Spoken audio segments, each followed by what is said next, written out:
Audio Jungle. Audio Jungle.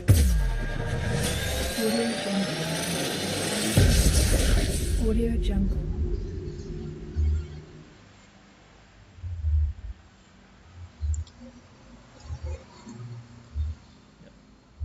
Bismillahirrahmanirrahim. Assalamualaikum warahmatullahi wabarakatuh.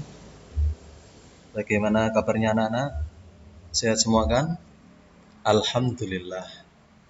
Baik, pada pagi hari ini anak-anak kelas 4 akan Pak Warso ajar, yaitu mata pelajaran pendidikan agama Islam dan budi pekerti. Baik, untuk bab pertama atau pelajaran yang pertama kita nanti akan belajar yaitu tentang surah Al-Falaq. Mari belajar Al-Quran surat Al-Falaq. Tapi sebelum pelajaran dimulai, mari kita berdoa bersama-sama. Kita membaca doa sebelum belajar. Bismillahirrahmanirrahim. Raditu billahi rabba wa bil islami dina wa bi muhammadin nabiyya wa rasula rabbi zidni ilma warzuqni fahma amin.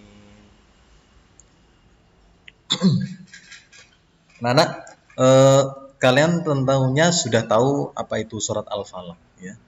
Nah, untuk kesempatan di pagi hari ini nanti anak-anak akan memahami apa itu surat Al-Falaq.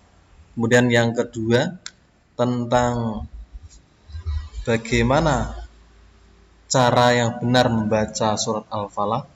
Kemudian yang berikutnya, materi yang berikutnya itu menghafal Quran surat Al-Falaq. Dan yang terakhir adalah makna kandungan Quran surat Al-Falaq. Baik, untuk yang pertama kita masuk ke materi memahami surat Al-Falaq. Surat Al-Falaq terdiri dari 5 ayat yang diturunkan sesudah surat Al-Fil. Surat Al-Falaq merupakan surat yang ke-113 dalam urutan Al-Quran. Surah ini diturunkan di Mekah, sehingga disebut sebagai surat Makkiyah. Adapun nama Al-Falaq ini diambil dari ayat yang pertama yang berarti waktu subuh. Surah ini menyuruh kita untuk selalu memohon perlindungan kepada Allah yang menguasai waktu subuh. Surah Al-Falaq termasuk surah Al-Mu'awwidzatain. Al-Mu'awwidzatain ini maksudnya adalah surat yang isinya tentang memohon perlindungan dari semua kejahatan kepada Allah Subhanahu wa taala. Yang termasuk surah Al-Mu'awwidzatain adalah yang pertama adalah surat An-Nas, yang kedua adalah surat Al-Falaq ini. Al-Mu'awwidzatain ya, ingat-ingat. Kejahatan dapat terjadi karena bisikan setan yang menggoda manusia untuk melakukan kejahatan. Meskipun demikian, ternyata perbuatan jahat itu juga berasal dari manusia sendiri, karena dia memiliki sifat iri dan dengki. Intinya, surah Al-Falaq ini nanti adalah surat yang mana kita hendaknya selalu memohon perlindungan dari Allah Subhanahu wa taala lewat membaca surah Al-Falaq ini. Makanya disebut sebagai surat Al-Mu'awwidzatain. Yaitu di antara salah satunya adalah surah Al-Falaq ini. Yang berikutnya membaca Quran surat Al-Falaq.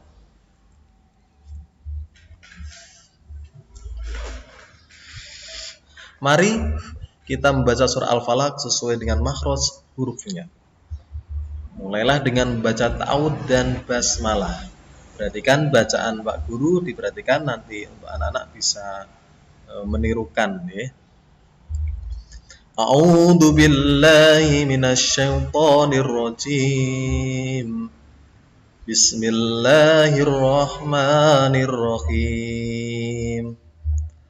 Qul a'udzu birabbil falaq min syarri ma khalaq wa min syarri ghasiqin idza waqab wa min syarrin naffatsati fil 'uqad wa min syarri hasidin idza hasad.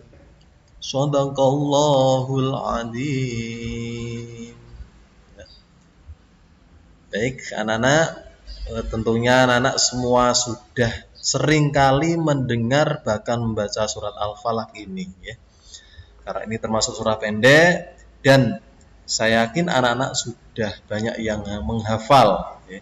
Yang perlu anak-anak ketahui di bacaan surah Al-Falaq ini adalah tentang bacaan qalqalahnya ya. Ada 6 yang termasuk huruf qalqalah ya, yaitu huruf ba, jim, dal, ta, kemudian huruf qaf. Kita lihat untuk pada ayat pertama, qul a'udzu birabbil falaq. Nah, ini ada huruf qaf yang mati karena waqaf. Nah, ini disebut qalqalah kubra. Jadi ada salah satu huruf qalqalah kalau matinya karena waqaf atau biasanya berada di akhir ayat, ini disebut qalqalah kubra atau qalqalah besar. Ada lagi adalah contohnya qalqalah sughra ya. Qalqalah sughra hampir sama pengertiannya dengan qalqalah kubra. Kalau qalqalah sughra itu ketika ada salah satu huruf qalqalah yang mati karena sukun dan biasanya berada di tengah-tengah ayat. Contoh ada lafal laqad khalaqnal insana fi. Nah, ada 2 bacaan qalqalah laqad, ada dal mati ya karena sukun. Khalaqnal, nah, lafaz qaf qalqalah, huruf qalqalah juga mati karena sukun. Itu adalah contoh qalqalah sughra. Sedangkan di surah Al-Falaq ini semuanya ini qalqalah kubra ya, karena huruf qalqalahnya ini berada di akhir ayat dan matinya bukan karena sukun tapi karena waqaf atau karena berhenti. Contoh lagi min syarri ma khalaq.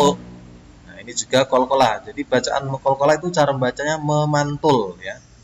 Tidak boleh membaca min syarri ma khalaq. Kurang ini. Berarti yang benar min syarri ma khalaq.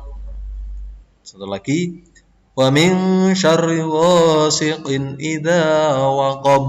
Nah, juga memantul. Pokoknya semuanya memantul. Juga ayat berikutnya wa min syarrin naffatsati fil 'uqad wa min syarri hasidin idza hasad. Nah, seperti itu ya anak-anak, bisa berlatih sendiri karena bacaan qalqalah ini banyak surah Al-Falaq ini banyak sekali bacaan qalqalahnya, terutama di akhir-akhir ayat semuanya mengandung bacaan qalqalah. Baik, untuk selanjutnya kita coba lihat arti dari surah Al-Falaq ya. Berikut ini adalah terjemahan arti dari surah Al-Falaq. Ayat yang pertama, katakanlah aku berlindung kepada Allah yang menguasai waktu subuh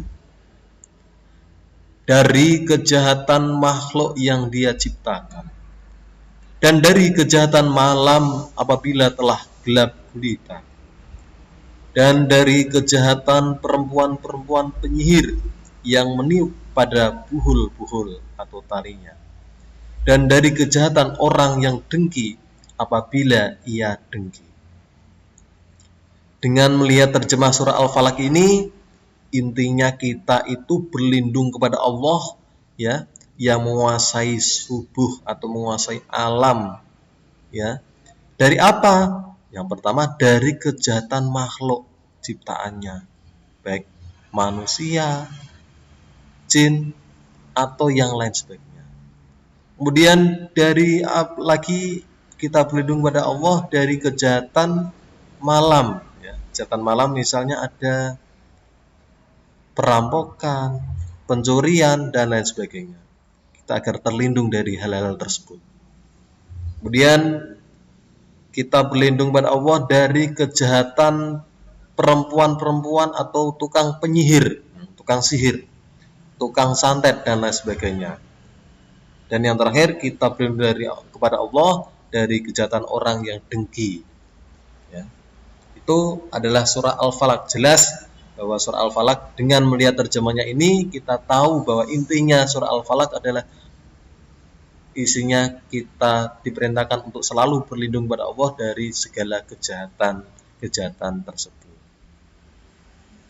Untuk selanjutnya yang C adalah menghafal Quran surah Al-Falaq.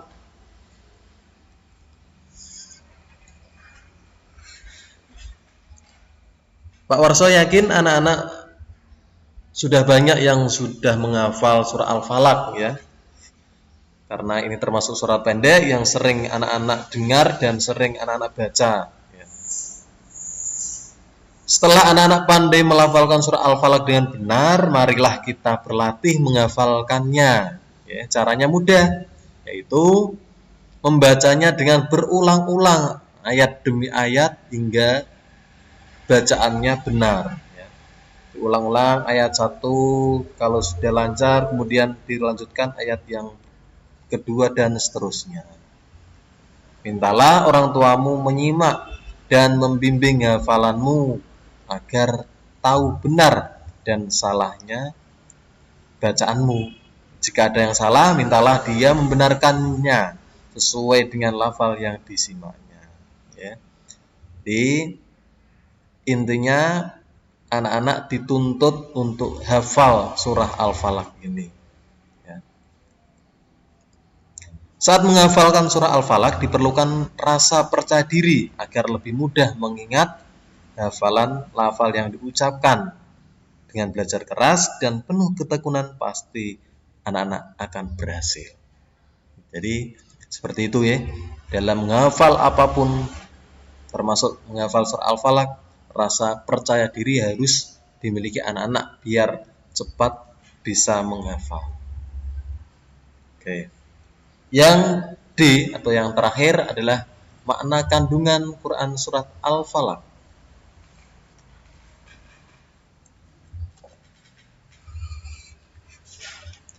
Salah satu kandungan surah Al-Falaq adalah perintah agar kita berlindung kepada Allah dari segala macam bentuk kejahatan.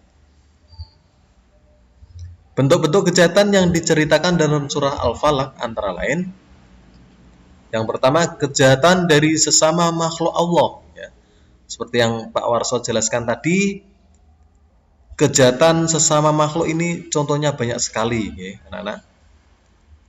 Baik ada kejahatan perampokan, pencurian, penjambretan, atau yang lain sebagainya. Dengan kata lain, agar kita terlindung dari hal-hal tersebut, kita hendaknya membaca surah Al-Falaq ini dengan tujuan agar kita selamat dari kejahatan-kejahatan tersebut. Kemudian bentuk-bentuk kejahatan yang berikutnya yaitu kejahatan malam jika gelap gulita. Ini biasanya kejahatan yang terjadi di malam hari, ya. Contohnya banyak sekali. Ya. Ada pembegalan sepeda motor, kemudian macam-macam. Ya. Dari kejahatan yang terjadi di malam hari pun kita harapannya biar selamat dengan membaca surah Al-Falaq ini. Kemudian kejahatan dari tukang sihir, ya, tukang sihir, santet, dan lain sebagainya. Jadi makanya sebelum kita tidur, diusahakan kita membaca surah Al-Falaq ini. Terlebih dahulu, lebih sempurnanya, kita baca basmalah, kemudian baca ayat kursi. Ya. Tahu anak-anak ayat kursi? Kemudian dilanjutkan dengan baca surah An-Nas dan Al-Falaq ini. Kemudian baca doa sebelum tidur. Nah, kalau ini dilakukan, insya Allah anak-anak akan selamat dari kejahatan malam maupun tukang sihir atau santet atau godaan-godaan yang lain, baik itu godaan jin, setan. Insya Allah anak-anak kalau sudah membaca ayat ini, insya Allah akan dilindungi oleh Allah Subhanahu Wa Taala dari kejahatan-kejahatan tersebut. Kemudian yang terakhir dari kejahatan orang yang dengki, ya, yang namanya kita hidup di masyarakat tentunya ada orang yang iri atau dengki kepada kita. Dan orang yang dengki tersebut biasanya akan berujung, akan cenderung melakukan kejahatan kepada kita. Ya. Nah, dengan harapan surat Al-Falaq ini kita akan terhindar dari kejahatan orang-orang yang dengki tersebut. Ini adalah bentuk-bentuk kejahatan yang diceritakan dalam surat Al-Falaq. Kemudian asbabun nuzul atau sebab-sebab kenapa kok surat Al-Falaq ini diturunkan, itu sebabnya adalah sebab turunnya surat Al-Falaq bersama surat An-Nas. Jadi ini sebabnya sama ya, antara surat Al-Falaq dan surat An-Nas ini sebab turunnya surat tersebut ini sama, yaitu ketika Rasulullah Shallallahu Alaihi Wasallam disihir oleh orang Yahudi yang bernama Labid bin Al-Asom. Labid ini menggunakan ilmu sihir untuk mencelakai musuh-musuhnya. Begitu juga Rasulullah ini disihir olehnya dengan 11 simpulan tali. Ya.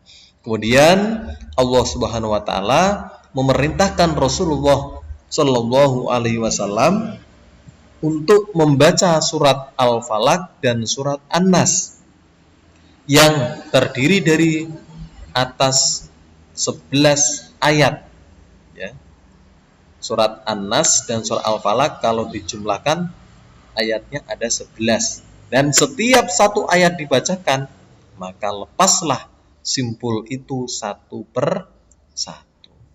Jadi dengan melihat asbabun nuzul ini, harapannya surat Al-Falaq kita amalkan benar-benar dengan tujuan agar kita terhindar, kita memohon perlindungan Allah Subhanahu Wa Taala agar terhindar dari segala kejahatan apapun, baik itu kejahatan sama makhluk, kejahatan di malam gelap gulita, dari kejahatan tukang sihir, dan kejahatan dari orang-orang yang dengki.